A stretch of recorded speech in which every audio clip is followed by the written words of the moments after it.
വയനാട് ദുരന്തത്തിൽ പുനരധിവാസ നടപടികളിലേക്ക് കടന്ന സംസ്ഥാന സർക്കാർ അനുയോജ്യമായ സ്ഥലം കണ്ടെത്തി അതിവേഗം ടൗൺഷിപ്പ് നിർമ്മിക്കാനുള്ള നടപടി ആരംഭിച്ചെന്ന് മുഖ്യമന്ത്രി. അതേസമയം തട്ടിപ്പ് കണ്ടെത്തിയതോടെ ദുരിതാശ്വാസ നിധിയിലേക്ക് സംഭാവന നൽകേണ്ട QR കോഡ് സംവിധാനം ഒഴിവാക്കി.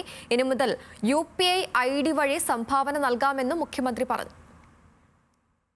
വയനാട് ദുരന്തഭൂമിയിലെ രക്ഷാപ്രവർത്തനം അവസാന ഘട്ടത്തിലെത്തിയതോടെയാണ് പുനരധിവാസ നടപടികളിലേക്ക് സംസ്ഥാന സർക്കാർ കടന്നത്. ദുരന്തത്തിൽ നിന്നും രക്ഷപ്പെട്ടവർക്ക് സുരക്ഷിതമായി മറ്റൊരു പ്രദേശം അതിവേഗം കണ്ടെത്താനാണ് തീരുമാനം. ഭരണതലത്തിൽ ഇതിനായി ചർച്ചകൾ ആരംഭിച്ചെന്നും മുഖ്യമന്ത്രി. ഒരു വലിയ ജനവാസ മേഖലയാണ് മറഞ്ഞുപോയത്. അതിനു പകരം കൂടുതൽ സുരക്ഷിതമായ മറ്റൊരു പ്രദേശം കണ്ടെത്തി അവിടെ ഒരു ടൗൺഷിപ്പ് തന്നെ നിർമ്മിക്കാനാണ് ലക്ഷ്യമിടുന്നത്. ഏറ്റവും മാതൃകാപരമായ രീതിയിൽ ഈ പുനരധിവാസ പദ്ധതി അതിവേഗം പൂർത്തിയാക്കാൻ ലഭ്യമായ എല്ലാ സൗകര്യങ്ങളും ഉപയോഗിച്ച് പ്രവർത്തിക്കും. വയനാടിനായി നാടാകെ കൈകോർക്കുമ്പോൾ ദുരിതാശ്വാസ നിധിയിലേക്കുള്ള QR കോഡ് സംവിധാനത്തിന്റെ പേരിൽ ചിലർ തട്ടിപ്പ് നടത്തുന്നു.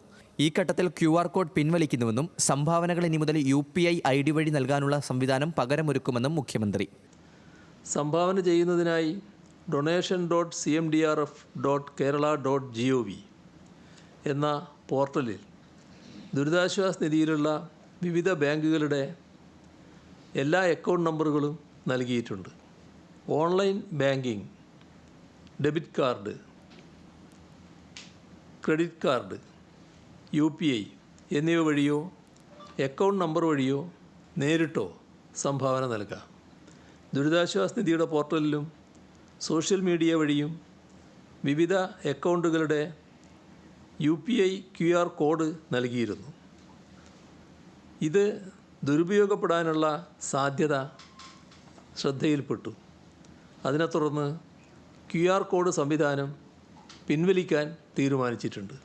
വയനാട് ഉരുൾപൊട്ടലിന്റെ മൂലകാരണത്തെക്കുറിച്ച് പഠിക്കാൻ സർക്കാർ തീരുമാനിച്ചു. പ്രകൃതി ദുരന്ത മുന്നറിയിപ്പ് ഇനി സംസ്ഥാനത്ത് തന്നെ ലഭ്യമാക്കാനുള്ള നടപടികൾ സ്വീകരിച്ചു.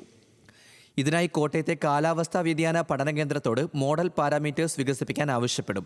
അതേസമയം വയനാട്ടിലേത് അതിതീവ്ര ദുരന്തമായി പ്രഖ്യാപിക്കണമെന്ന് കേന്ദ്രത്തോട് ആവശ്യപ്പെട്ടുവെന്നും മുഖ്യമന്ത്രി വ്യക്തമാക്കി. ന്യൂസ് മലയാളം, തിരുവനന്തപുരം.